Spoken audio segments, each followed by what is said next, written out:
Olá, cidadãos fantásticos! Eu sou o professor Regis Varão da Unicamp e hoje tenho aqui comigo dois visitantes também da Unicamp, o Rafael Camolês, que é meu aluno de IC, ele estuda História da Matemática, e a Jéssica Didoli, que é aluna também da Unicamp e participa do Fantástico Mundo Matemático comigo, principalmente no projeto do PIBIC Ensino Médio atualmente.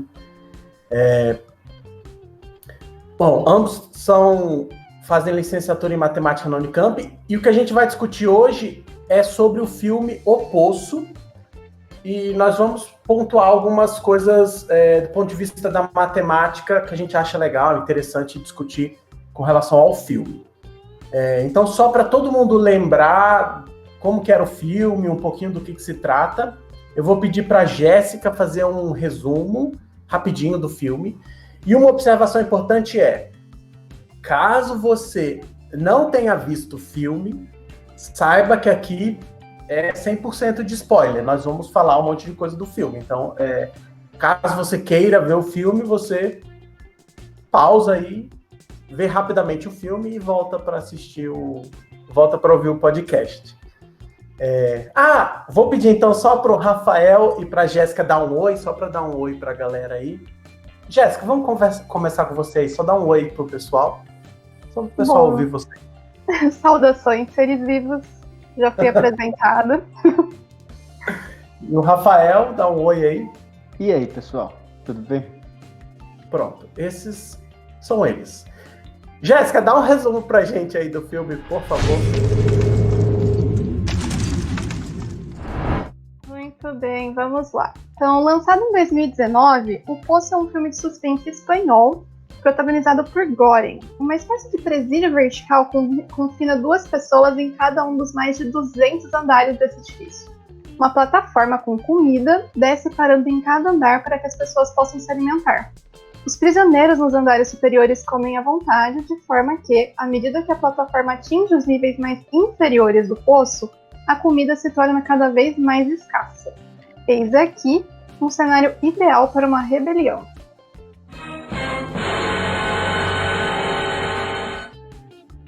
Vamos agora discutir a parte matemática do filme. Eu queria saber da Jéssica ou do Rafael, o que vocês têm para falar aí? Quem quer começar? Levanta a mão aí, ninguém tá vendo, né? Mas pronto, o Rafael levantou a mão primeiro.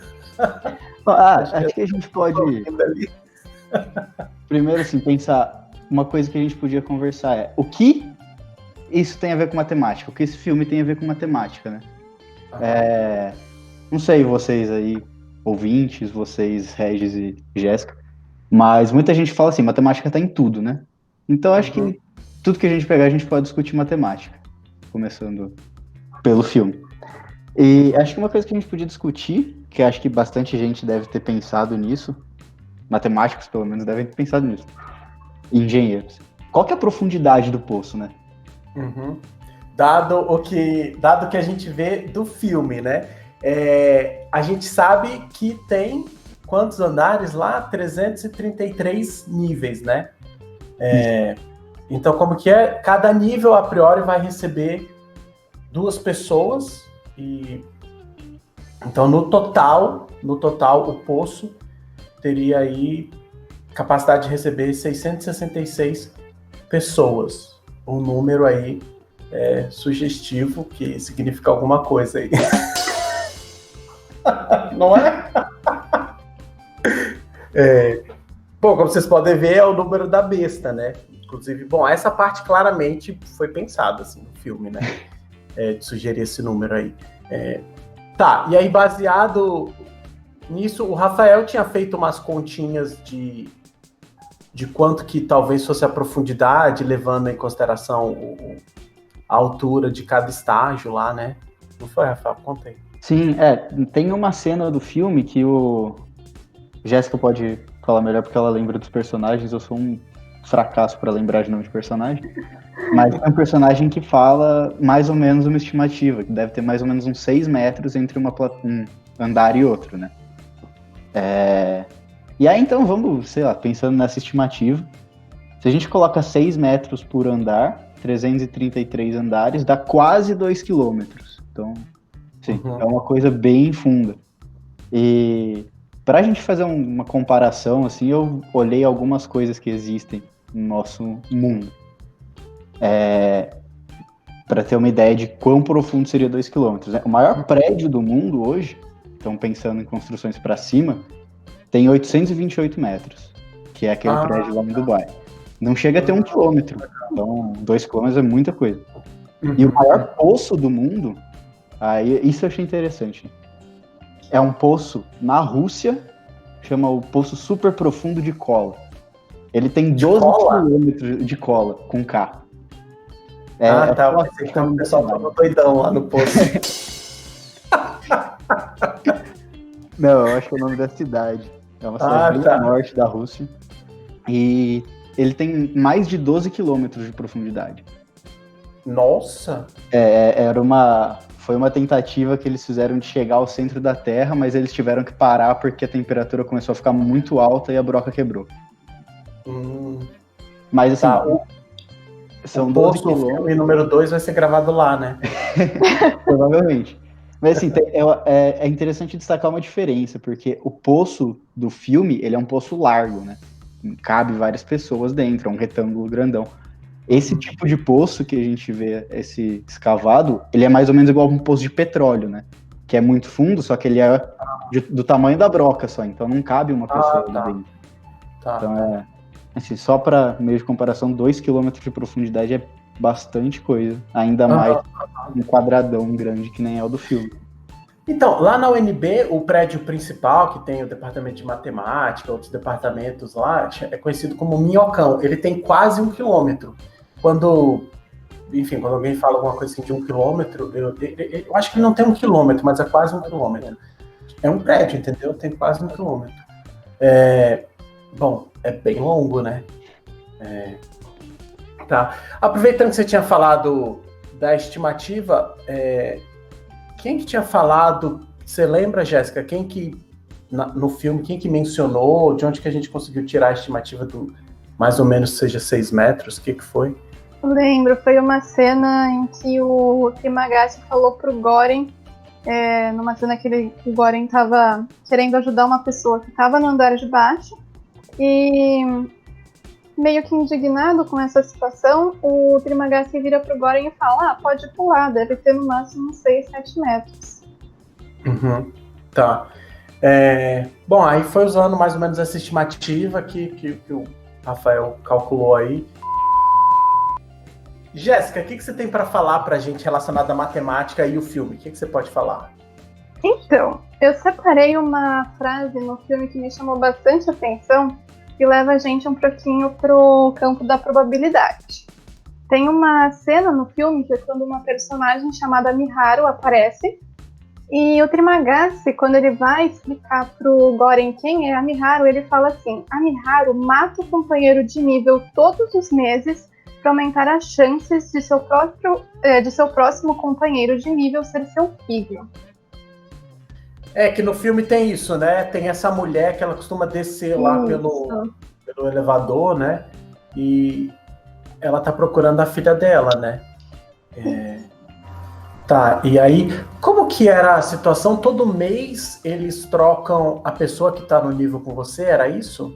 Não, na verdade o que acontece é que todo mês você vai trocar de nível, vai acordar num nível diferente. Só que a pessoa que tá com você acorda com você, que nem a gente vê no começo do filme. No começo do filme. Claro, o cara tava seguindo ele, tá? Isso, exatamente.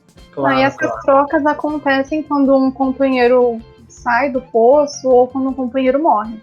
Tá. Por isso então que ela mata, porque daí ela, quer trocar a pessoa que acompanha ela, né? Pra ver se aparece a filha dela lá. Ninguém sabe como que a criança foi parar lá, né? Aliás, ninguém sabe se a criança existe. Fica do ponto de vista, assim, visualmente aparece lá, né? No final do filme, aparece uma criança lá. Mas... E aí só um comentário sobre a probabilidade. A probabilidade é bem baixa. Bom, é relativamente baixa, porque assim, como são 666 pessoas, aí tirando a a própria mulher lá, a tua chance de, supondo que é aleatório, que ela conseguisse ficar com a filha é 0,15%. Então é baixa a chance de que ela matando consiga encontrar a filha, né? Na verdade, acho que é um pouquinho define maior baixa. até, né? É porque acho que essas contas, a gente fez elas meio simples, né? Como se todo mundo trocasse. Mas considerando essa ideia que se as pessoas não morrem, elas continuam juntas, então os andares que continuam com 2 pessoas não entram nessa conta, né? Claro, óbvio, perfeito. Teria que esperar a filha que tivesse assim, no andar que o companheiro dela morresse, né? Pra ela permutar também. Tá, então a estratégia da mãe é boa, ela fica matando a pessoa toda vez, porque assim, basta um dia a menina ter a chance de, sei lá, se por alguma razão a criança matar outra pessoa, ou se a pessoa por alguma razão morrer, aí a chance fica alta da mãe encontrar a filha, né? Um comentário aí que você fez só, a estratégia é boa, mas não matem outras pessoas, né? A estratégia... Senão o pessoal vai sair matando todo mundo aí na rua e vai ser estranho. A estratégia ali no filme, gente, no filme. Maravilha. Bom, o que mais a gente tem para comentar? Deixa eu só puxar então, já que a gente tinha falado dessa coisa de probabilidade. Olha, probabilidade é uma coisa bem legal. E é difícil pensar sobre probabilidade. Não sei se as pessoas... um desafio para as pessoas pensarem em casa, o que é uma coisa ser aleatória, entendeu? O que é aleatório? Eu vou dar... vou dar a minha resposta, mas antes eu quero saber se a Jéssica e o Rafael querem fazer algum comentário.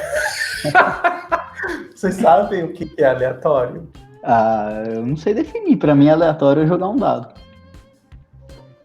Se eu conseguir representar alguma coisa como o lançamento de um dado, pra mim é alguma coisa aleatória. Porque eu não tenho certeza do que vai cair, né? Quer se manifestar de alguma forma, Jéssica? Assim, eu tenho certos problemas pessoais com a palavra aleatório e com o conceito de aleatório, porque pra mim algo realmente ser aleatório é muito difícil. Pra mim, muita coisa do que a gente fala que é aleatório, por exemplo, você pega lá seu Spotify e coloca no modo aleatório, aquilo não é um modo aleatório. Exato. Eu sabia que eu ia botar vocês aí em calça curta, e agora eu vou responder. E a minha resposta é: eu não sei.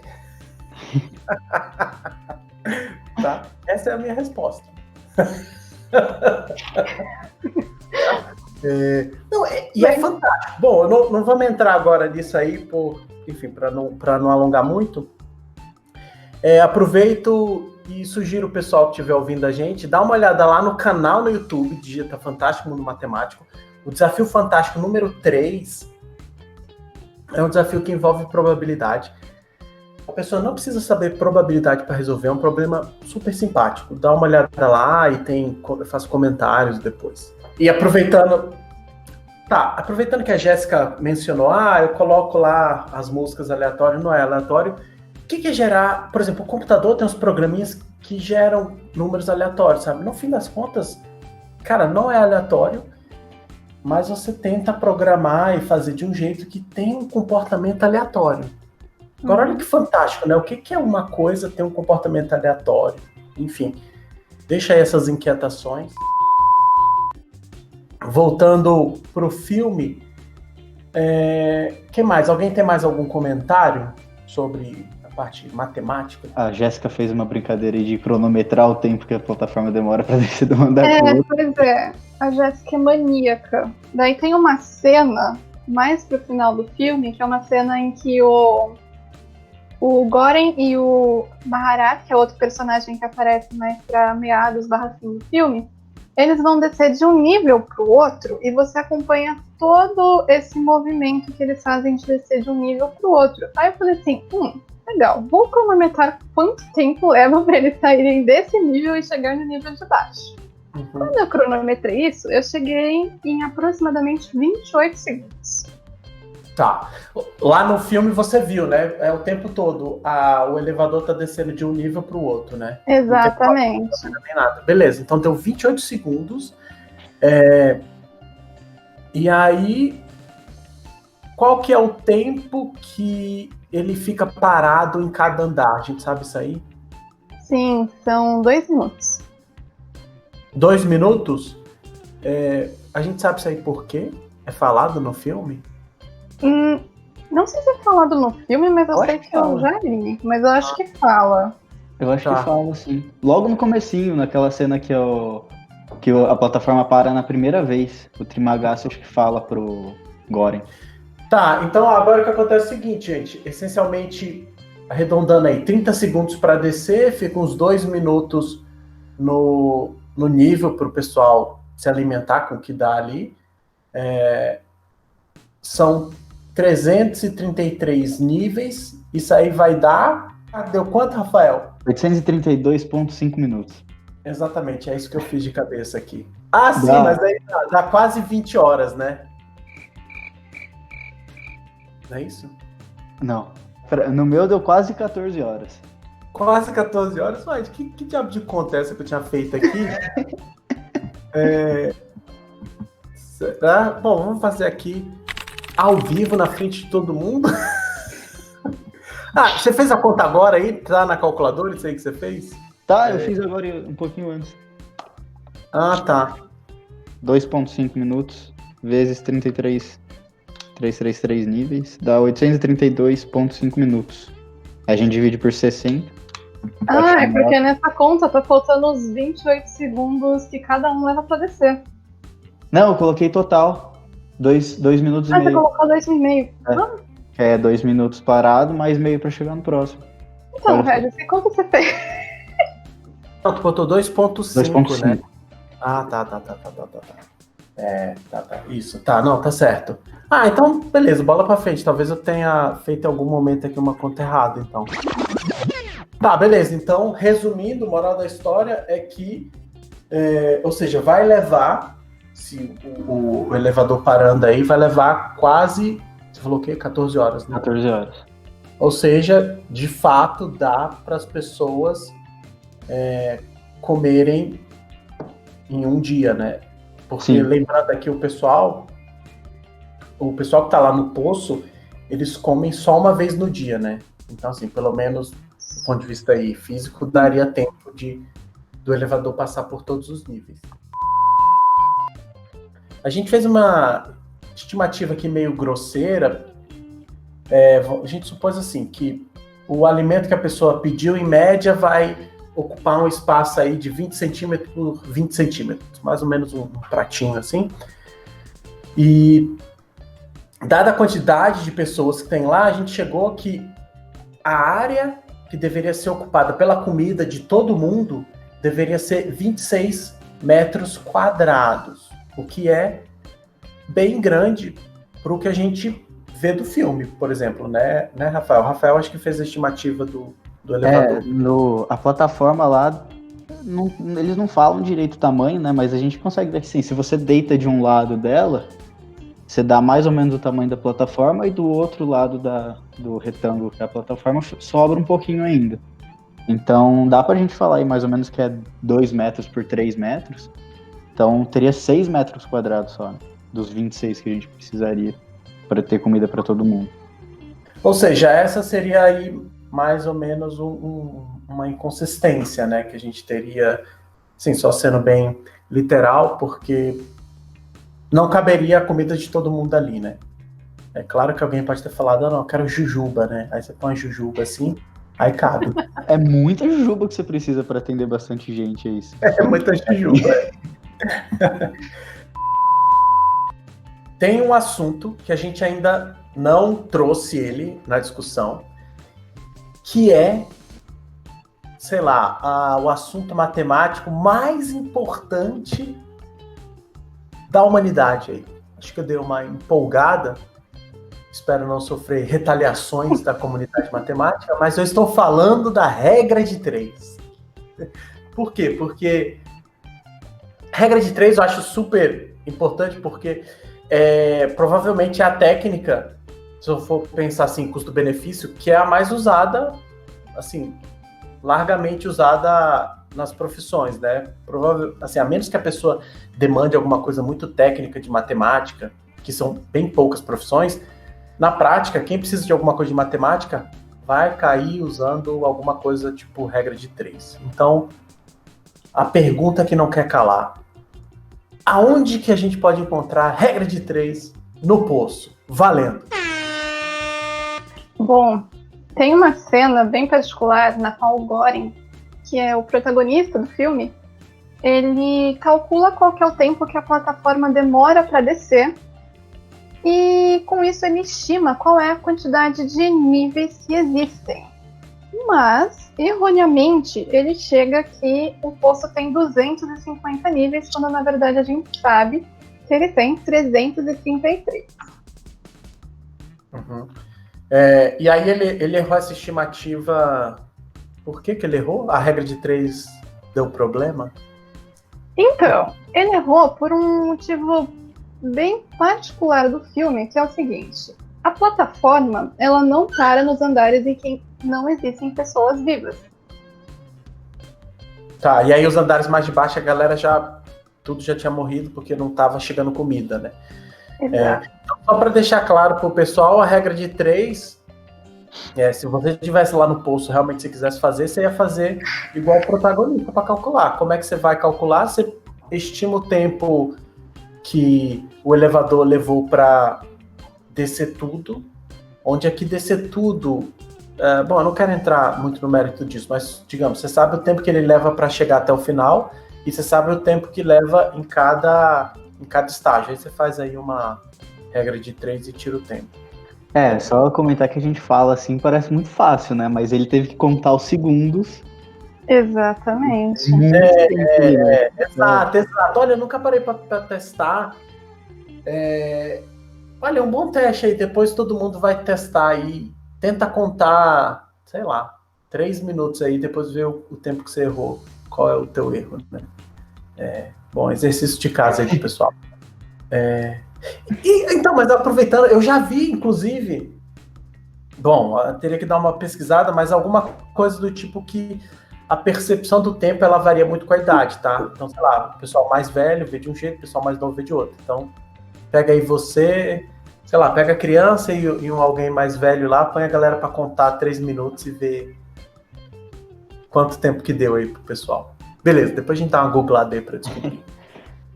Bom, acho que na parte matemática, mais ou menos isso. E o pessoal manda pra gente, então, se vocês acharem outras associações aí da matemática com o filme O Poço.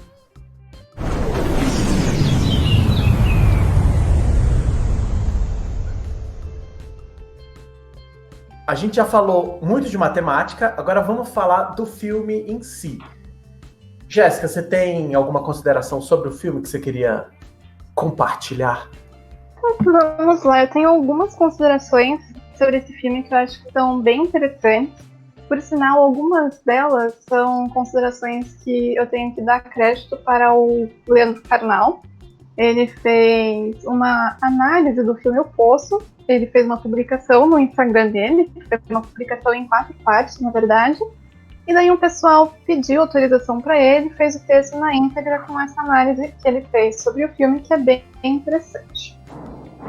O primeiro comentário que eu queria fazer é uma observação em relação aos personagens principais que a gente tem no começo do filme, o Goring e o Trimagasi.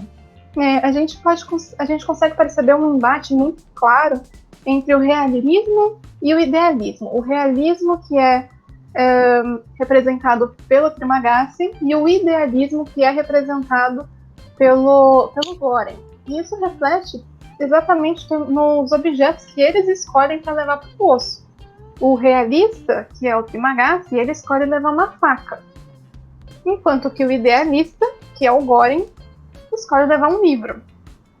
E entrando nessa questão do livro, é uma escolha bem interessante, porque o Goring escolheu ler o livro Dom Quixote, que é um romance do Miguel de Cervantes, que, para quem não conhece, narra as aventuras do Dom Quixote, que é um fidalgo que perdeu a razão depois que ele começou a ler muitos romances de cavalaria e queria imitar os heróis prediletos dele na companhia do amigo dele, que é o Sancho Panza, que é um personagem no próprio livro que tem essa visão mais realista. Então fica bem evidente aqui como a gente tem uma relação entre o Don Quixote, que é aquele personagem mais idealista, e o Sancho Panza, que é o mais realista. Reflete exatamente na relação do Goren e do Trimagasi.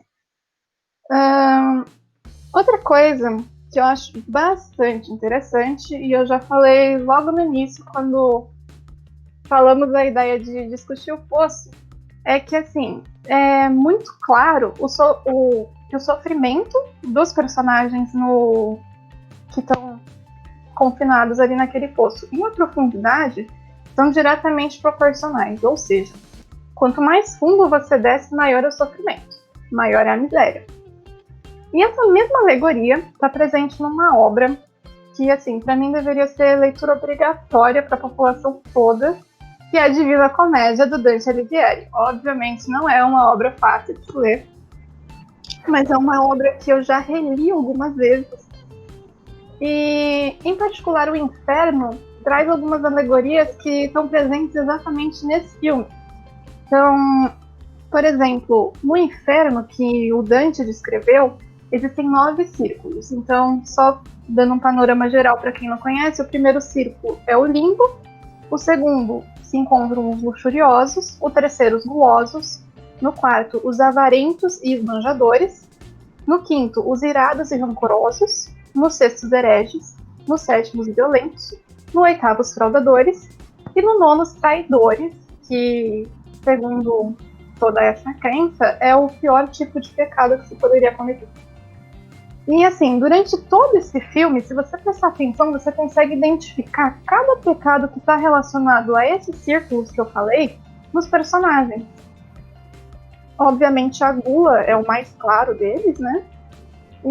Mas você consegue perceber os outros também. A questão da luxúria em uma cena que é breve, mas que também tem no filme. A questão da avareza, da violência, que também está bastante presente, da traição, e entre outros. Tudo isso que eu falei mostra que a gente consegue analisar esse filme através de um viés bem religioso. Então a gente consegue perceber muitas metáforas sobre religião, né? Nesse viés, o que acontece? O Goren, ele assume um papel de Messias. Tanto que no filme tem uma cena bem particular que a Imogiri, que é um personagem que trabalhou na administração, uma personagem que tinha um cachorrinho, ela se refere ao Goren chamando ele de Messias, referindo a ele como o salvador daquelas pessoas que estavam lá no poço, né?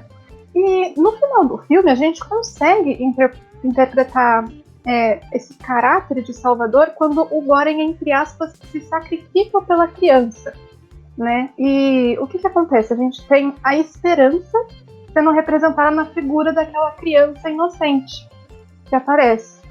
E a minha observação final aqui é que, se a gente olhar o filme nesse viés que eu acabei de falar, assim, observem que a esperança, ela está no fundo do poço da humanidade. Tá, legal. Gostei. Eu vou... Essa parte que você está fazendo com a Divina Comédia não é do Karnal, né? Você que trouxe isso, né? No começo você mencionou... Isso, ele chegou a comentar também, mas esse destrinchamento que eu fiz, a relação dos personagens, isso daí é meu. Tá, legal. Bacana, gostei. Eu vou aproveitar comentar, acho que rapidamente, porque acho que a Jéssica falou bastante, falou bem aí. Acho que eu só queria pontuar uma coisa específica que é relacionada à hipocrisia, a nossa hipocrisia. A gente arruma resposta para tudo, culpado para tudo,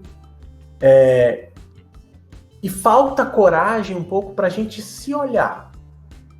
O Fernando Pessoa, ele tem um poema que eu acho assim maravilhoso, chama Poema em Linha Reta, Eu deixo aí para vocês darem uma googlada e lerem o poema inteiro.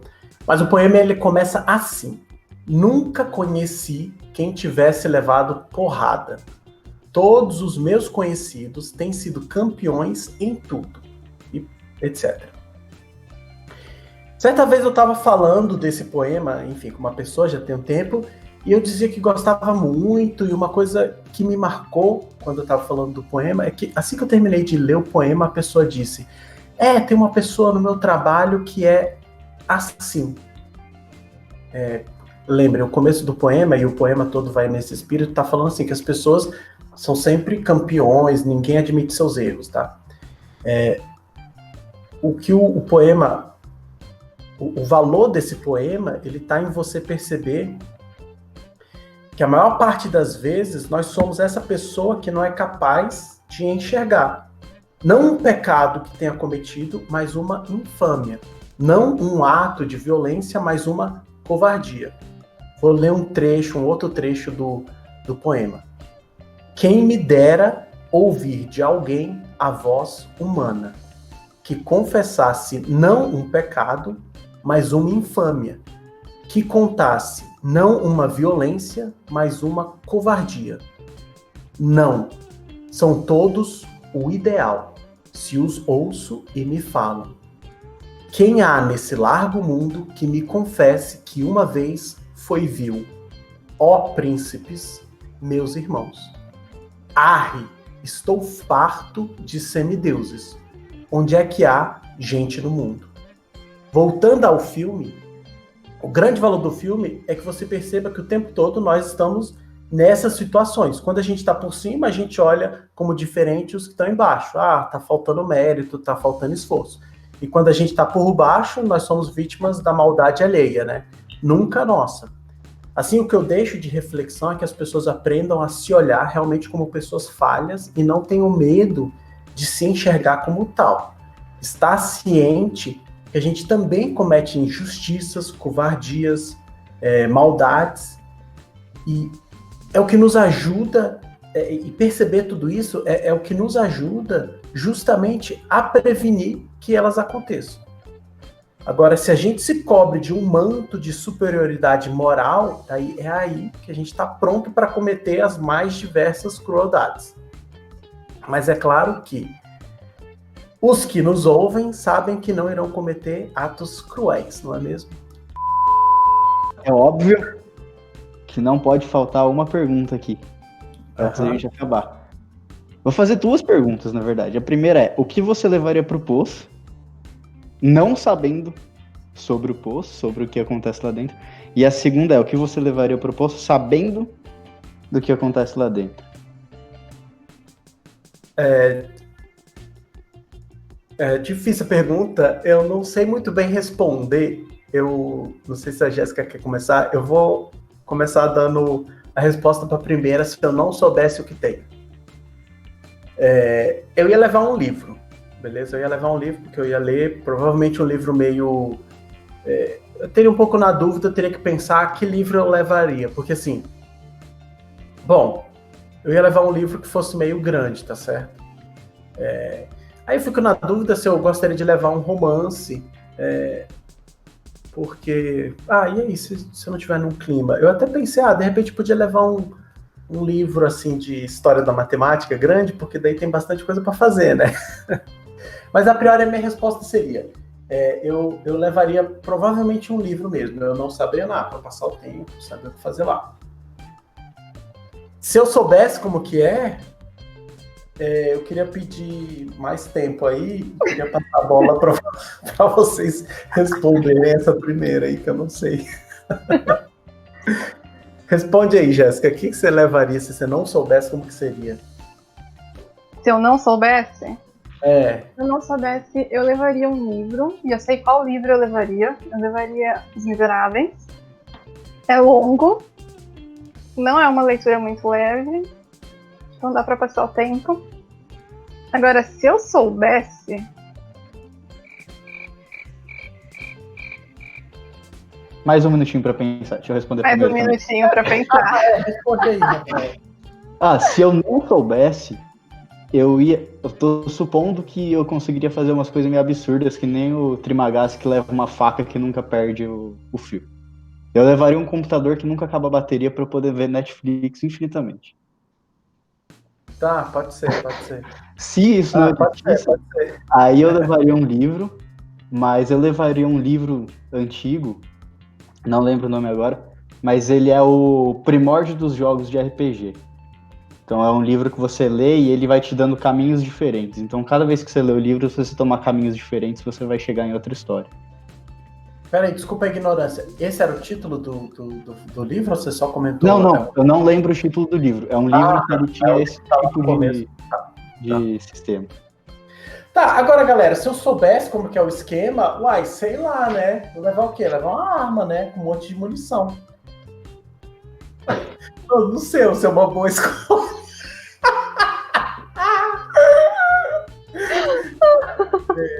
Então, porque quando você tá nessa... Ó, quero fazer uma observação. Quando você tá do lado de fora vendo as coisas, você vê tudo como bonitinho, mas imagina que você tá na selva. Cara, você tá na selva, você vai se comportar como animal, beleza? Essa é uma observação. Então, se eu tivesse jogado em uma situação de que eu precisava cuidar da minha vida, eu ia levar uma arma, provavelmente, né? Cara, eu não sei o que eu levaria. Não sei. De verdade. Eu vou emendar outra pergunta, já que a Jéssica não sabe, para responder a minha. Responde aí, Rafael. Não, é porque para responder a minha eu preciso dessa outra pergunta que eu esqueci de fazer antes. Que comida você escolheria também? Ah, legal que só eu que me comprometi, né? Tipo assim, só eu. Não. Grupo. Eu vou responder as duas perguntas juntas, porque as minhas elas estão ligadas uma com a outra. Então vê aí, o que vocês levariam de comida? Escolheria. Cara, sei lá, ia levar um arroz e feijão. Tá? Tem que ter. Uai, é o que sustenta ali, dá certo. Ah, né? Vou levar o quê? Não, tô pensando, esquema selva ali, é o basicão, né? Nossa, tô com selva na cabeça, sei lá por quê. Bom, eu escolheria salada de fruta, porque eu sou realmente viciada em salada de fruta e não me canso. Passa essa salada de fruta aí que eu tô com a arma, entendeu? Ó, a minha escolha, ela tá linkada. Eu levaria comigo um micro-ondas e eu pediria comida de astronauta. Porque ninguém consegue comer comida de astronauta sem micro-ondas. Pô, mas peraí, tá roubando, porque tu respondeu que ia levar um livro, blá blá blá, porque o micro-ondas não entra na parte da comida, tá? Não. O micro-ondas é que eu levaria o micro-ondas se eu soubesse o que tem lá dentro. Ah, tá, se tu soubesse como seria, tu levaria o micro-ondas, tá. E aí escolheria comida de astronauta. Tá. Tem tomada lá? Olha só, bom ponto. Boa. Não sei, talvez. Se tivesse, eu levaria o Que barulho foi esse? Eu que dei um tiro, eu falei, cadê o cara do micro-ondas? Bota o micro-ondas aí. Sim, mas o que vocês levariam pra lá? Vocês responderam, soubessem? Tu levariam... Não, mas olha só, vocês estão meio ingênuos aí, ou eu tô muito selvagem. Cara, gente, você vai levar micro-ondas, vai perder, eu vou tomar teu micro-ondas. Não, mas aí você não ia poder levar o micro-ondas com você, né? Ele some quando você muda de nível, só leva com você o que você escolheu. Não, mas tipo assim, se eu peguei uma coisa de alguém, quando eu trocar eu não vou levar? Não. Tá. Mas ó, sendo selvagem como você, eu fosse levar uma arma... Eu tô fazendo análise, eu tô sendo, entre aspas, não tô dizendo, assim, eu tô fazendo uma análise honesta da coisa, do tipo, se você tá numa situação de vida ou morte, eu quero me proteger, né? Aí, assim, então, nesse sentido aí, se eu fosse levar igual você pra selva, uma arma, eu levaria uma arma branca, então. Uma espada. Então, não, mas aí tá. Porque ela não acaba a munição. A fama do violento aqui, Rafael, você é muito violento, cara. Olha só, espada, que negócio agressivo. Cara, arma não. Ó, ninguém chega perto aqui, senão eu dou um tiro. Pronto, beleza, melhor. Agora a faca, não, você tá muito... Não, mas... Aí... Não gostei desse podcast, cancela, corta. Eu descobri o que eu levaria se eu souber. Opa, o quê? assim, assumindo que coisas existem, assim, que nem uma faca que nunca perde o fio, eu levaria uma jetpack. Pra voar pra fora do poço. Ah, aquelas coisinhas. Ah, Isso! nossa, na hora que tu passasse pelo meu nível, eu ia pegar. Me dá esse negócio aí! Eu tô amado.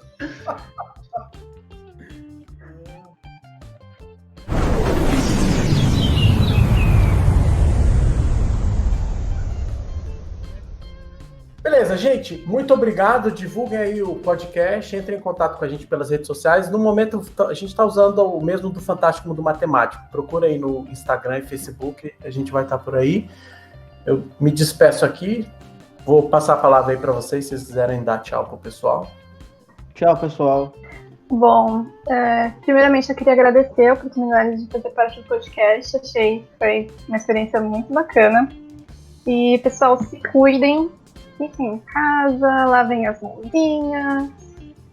E é isso. Bye, bye. E é isso. Tchau.